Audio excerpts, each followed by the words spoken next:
సామాజిక సంస్కరణవేత్త మార్గదర్శకురాలు జ్యోతిబా పూలే సావిత్రి పుట్టినరోజు సందర్భంగా మా పాఠశాలలో కార్యక్రమం ఏర్పాటు చేసి ఉత్తమ ఉపాధ్యాయులను సన్మానించడం జరిగింది. ఈ కార్యక్రమానికి ముఖ్య అతిథిగా రిటైర్డ్ హెడ్ మాస్టర్ గుండం మోహన్ రెడ్డి, పాఠశాల కరస్పాండెంట్ పి నరసింహారెడ్డి ఉపాధ్యాయులు పాల్గొన్నారు. కార్యక్రమాన్ని ఉద్దేశించి మోహన్ రెడ్డి భర్త జ్యోతిబా పూలే సహకారంతో మొట్టమొదటి బాలికల పాఠశాల ఏర్పాటు చేసి సేవలందించారని వారు కొనియాడారు. వారి స్ఫూర్తిని ఆసరాగా తీసుకుని బాలికలకు విద్యను అందించాలని వారు కొనియాడారు.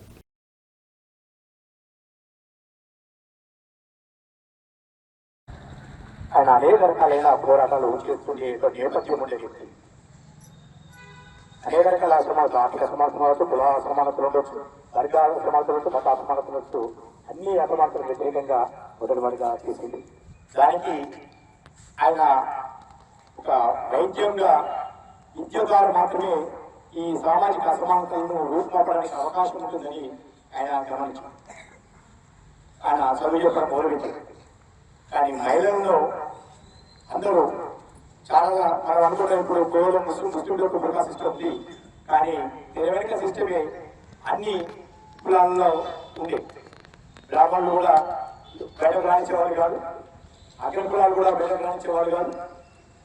వాళ్ళు వంటశాలకే పరిమితం, వంటగదికే పరిమితమైన ఒక నేపథ్యంలో వాళ్ళు చదువు కూడా దూరమైన ఒక సందర్భం. మహిళలకు ఇది చెప్తా అంటే ఎవరు కూడా ఒక్కరిని కూడా చదువుకోవడానికి నేను చూడలేదు. ఇంకొక టీచరు మహిళలు లేరు.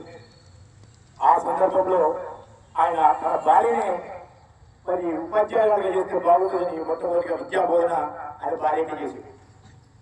ఎందుకంటే ఆయన భార్యను విద్యావంతురాలు చేసి చివరికి ఆమెను ఉపాధ్యాయులుగా చేసింది. కానీ ఆమె దగ్గరికి కొంతమంది వస్తే ఆమె చదువు చెప్పడానికి పోతున్న క్రమంలో పైకి ఉబ్బి వేసిన వాళ్ళు ఉన్నారు, ఎగతాళి చేసిన వాళ్ళు ఉన్నారు, తిట్టిన వాళ్ళు ఉన్నారు.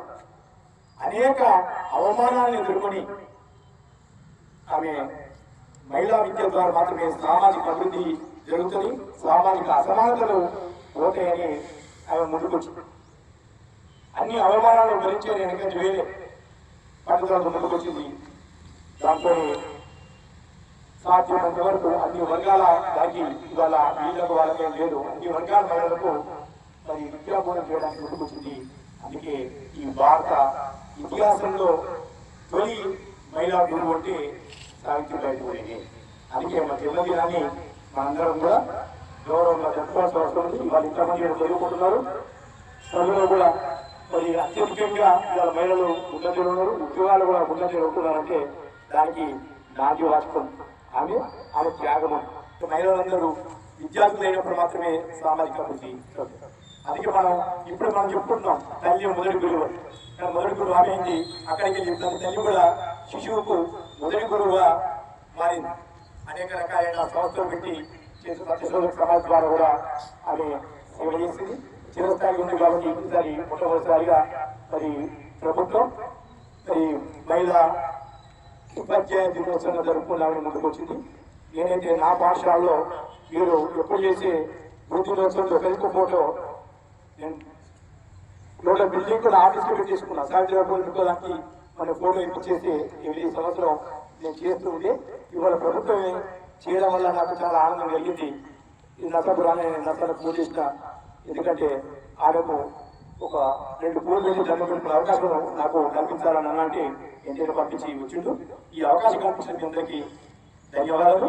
అయితే ఆమెను పూర్తిగా తీసుకొని ఇప్పటికి కూడా బడికి దూరంగా ఉండే పిల్లలు ఉన్నారు. మీరు కూడా కర్తవ్యం. బడికి రాని పిల్లలు ఉంటారు, బడికి రామంటారు అంటారా, తప్పుతారా? ఈ పక్క కూడా బడికి రాని వాళ్ళు ఉంటే ఖచ్చితంగా బడిలో తెప్పించాల్సిన బాధ్యత తల్లిదండ్రులే కాదు, పక్క కూడా మీ సహాయం. బయటపడిన ఆడతారా, ఇళ్ళ మంది ఆడతారా? ఇంట్లో ఈ దోషులు ఎంతమంది ఉన్నారో వాళ్ళందరూ ఖచ్చితంగా బడిలో ఉండాలి.